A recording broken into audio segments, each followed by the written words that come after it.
Hello, good afternoon. Welcome to chapter 10 and 11 of Gangsta Granny. I hope you're all well and looking after each other. Chapter 10. I was about your age when I stole my first diamond ring, said Granny.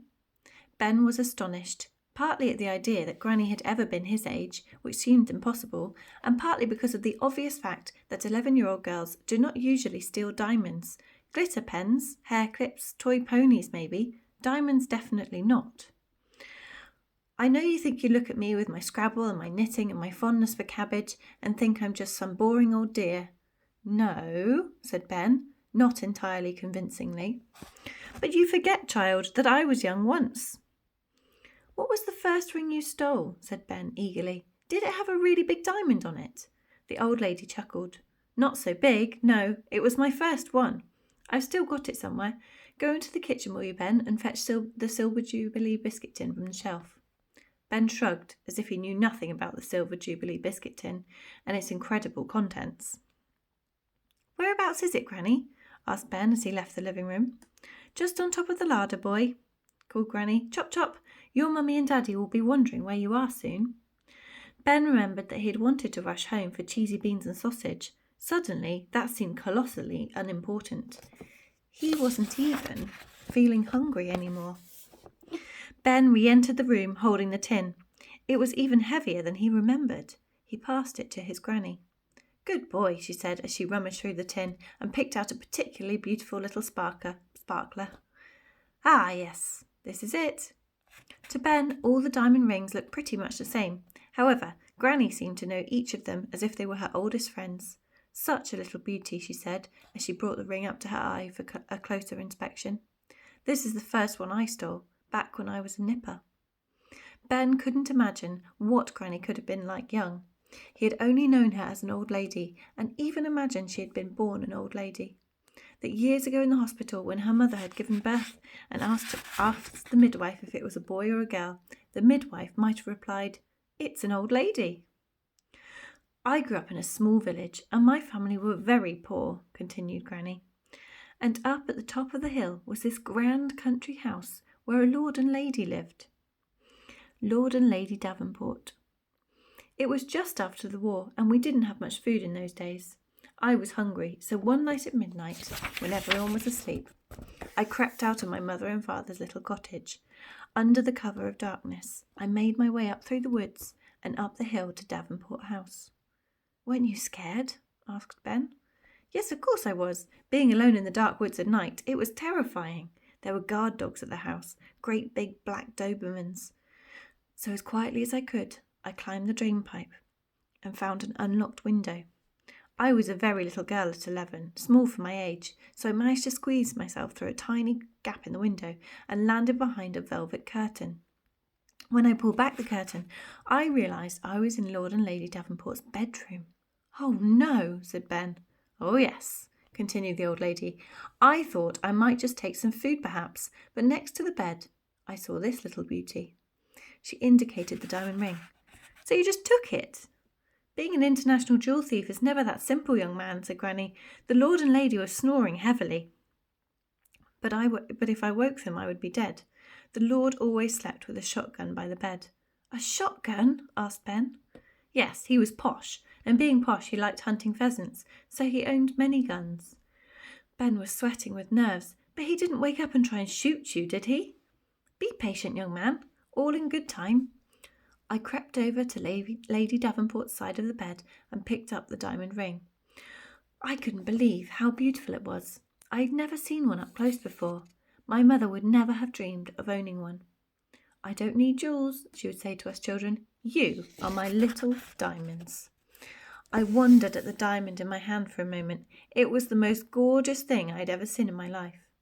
Then suddenly there was an almighty noise. Ben frowned. What was it? Lord Davenport was a big, fat, greedy man.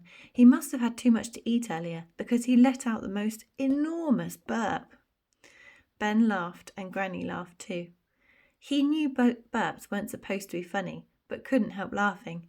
It was so loud, said Granny, still chuckling. Burp, she mimicked. Ben was helpless with laughter now. "It was so loud," continued Granny, "that I was startled and dropped the ring on the polished wooden floor. It made quite a bang as it hit the teak, and both Lord and Lady Davenport woke up." "Oh, no!" "Oh, yes. So I grabbed the ring and ran back to the open window. I didn't dare look behind me, as I could hear Lord Davenport cocking his shotgun. I slept down on the grass.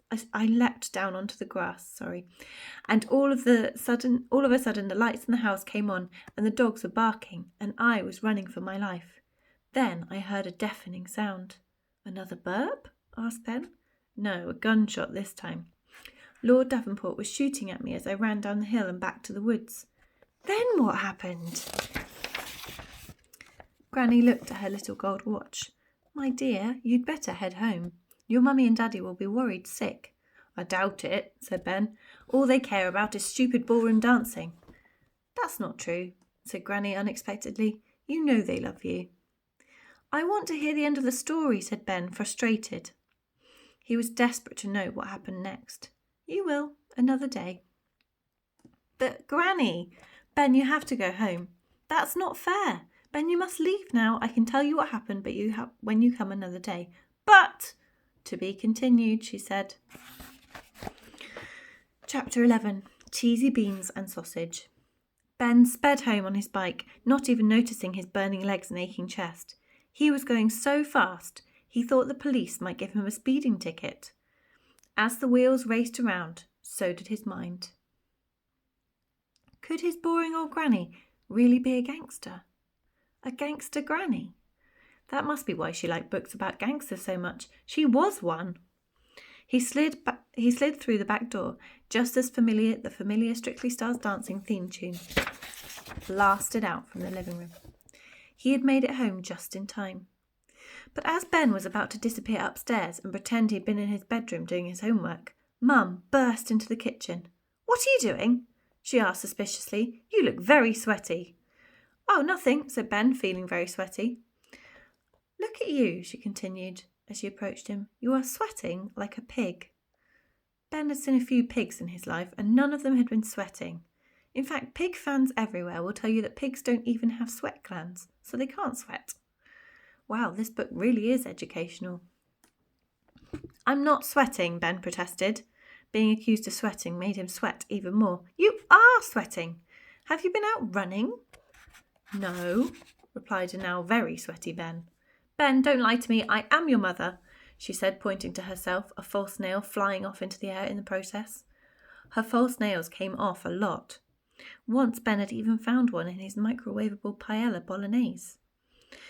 "If you haven't been out running, Ben, then why are you sweating?"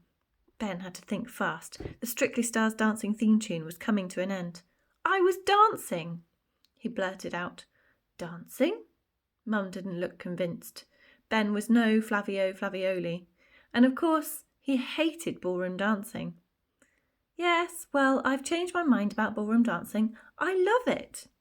"But you said you hated it," shot back an increasingly suspicious Mum. "Many, many times. Only the other week you said you would rather eat your own bogies than watch that rubbish." Hearing you say that was like a dagger through my heart.